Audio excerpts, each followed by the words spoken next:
Fíjate que la mayoría de las personas, a mí también me ha pasado, ¿eh? Yo estuve ahí y lo sé de primera mano, sé todo lo que desencadena cuando uno tiene dificultades económicas.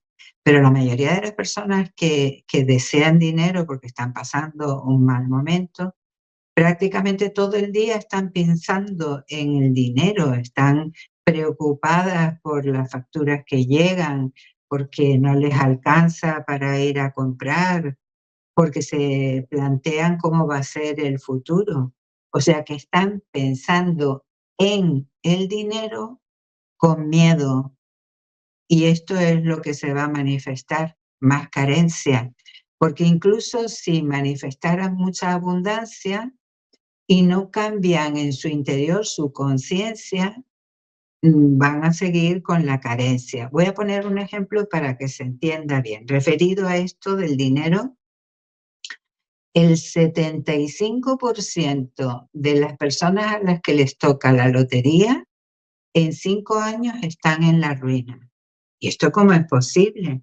Bueno, pues según dice la investigación, es que esas personas toman decisiones irracionales en base a a lo que está programado en su mente subconsciente, y como resultado de todo eso despilfarran el dinero y no tienen una economía sana. En 5 años vuelven a estar en el punto de partida o incluso peor. Aquí estamos viendo lo importante que es nuestra conciencia interna.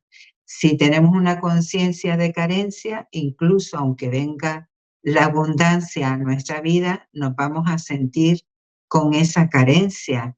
Esto es importante darnos cuenta de ello.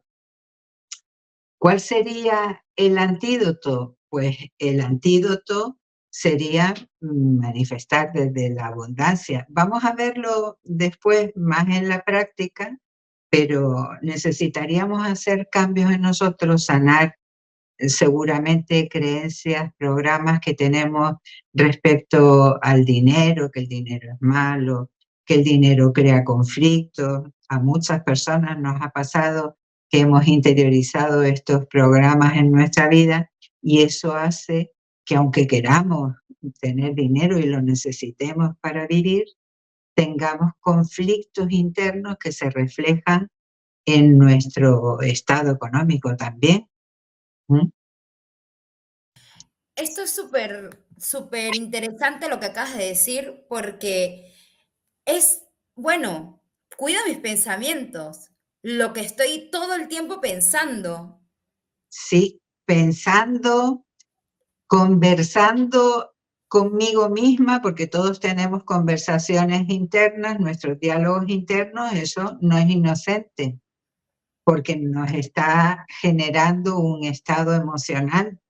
Y esas emociones, como dije hace un momentito, no se quedan aquí. No es que eso sucede aquí, ya no pasa nada más. Es que eso se le comunica a través de mensajeros químicos a todas nuestras células.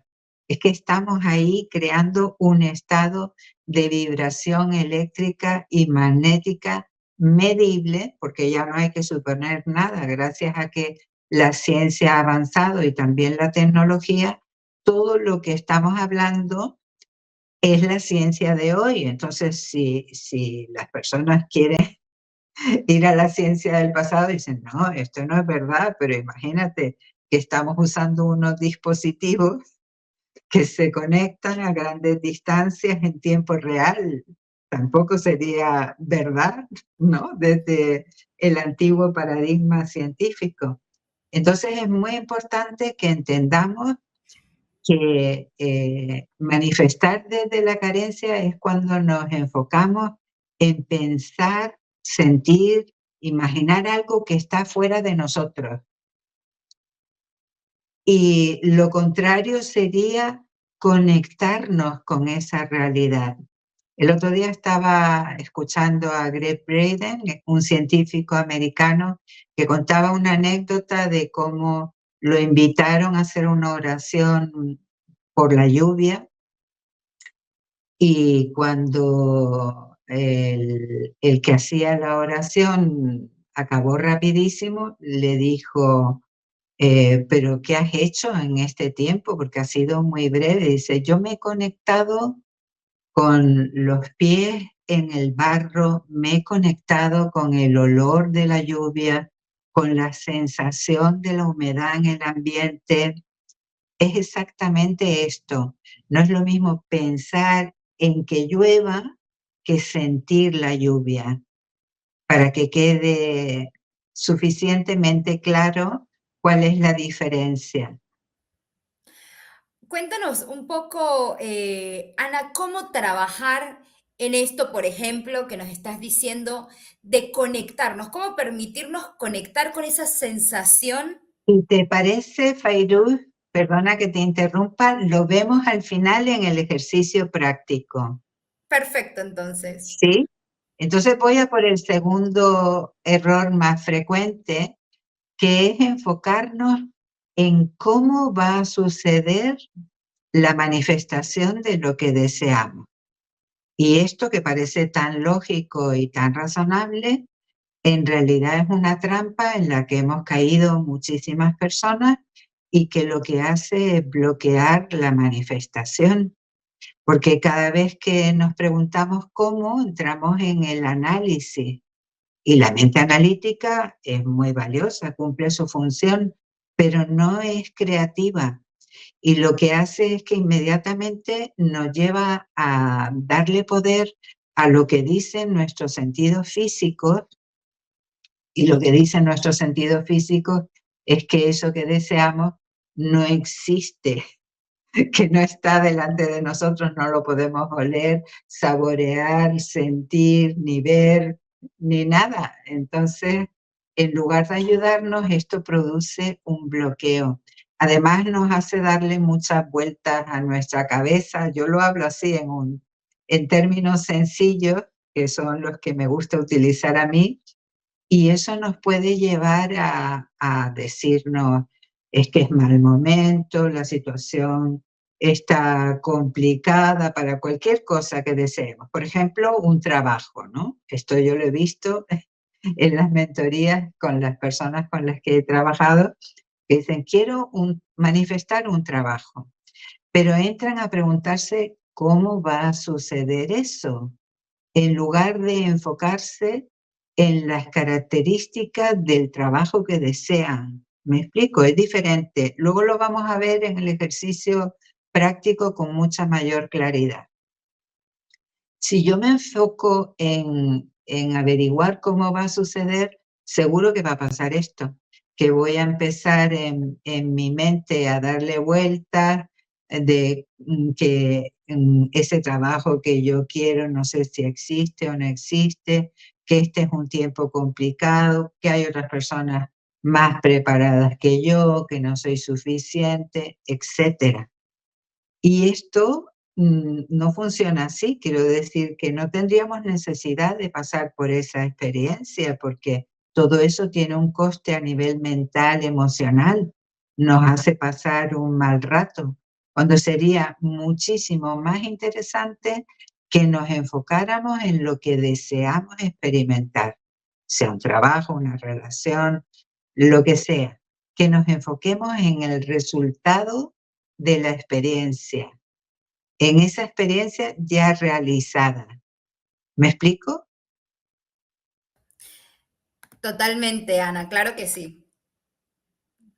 Y el tercer error más frecuente que hacemos a la hora de manifestar es reducir la manifestación a las técnicas y a las herramientas.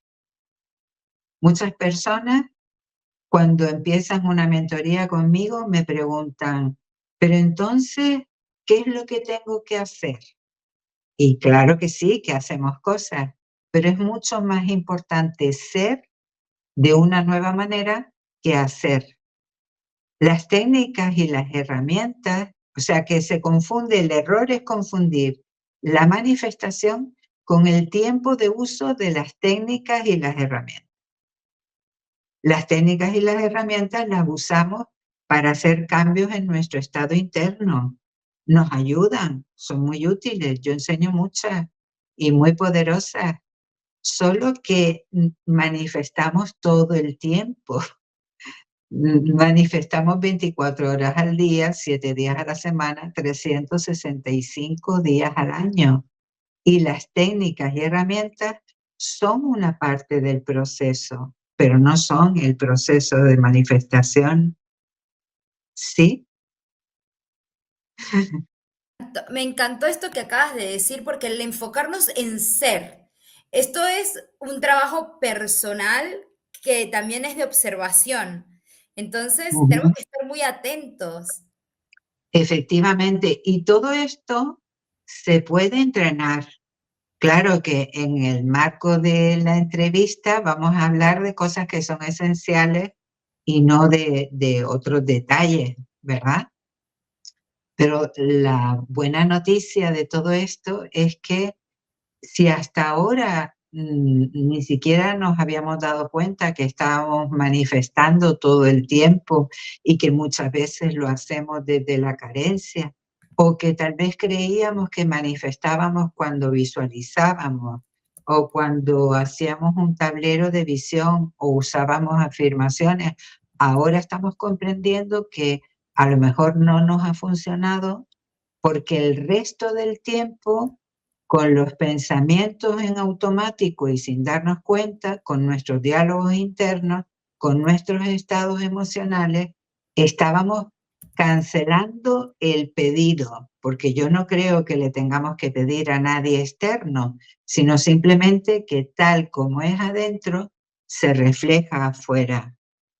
Que como muy bien dices tú, esa versión nuestra nueva, que es coherente con lo que deseamos manifestar, es lo que hace que afuera suceda lo que deseamos experimentar.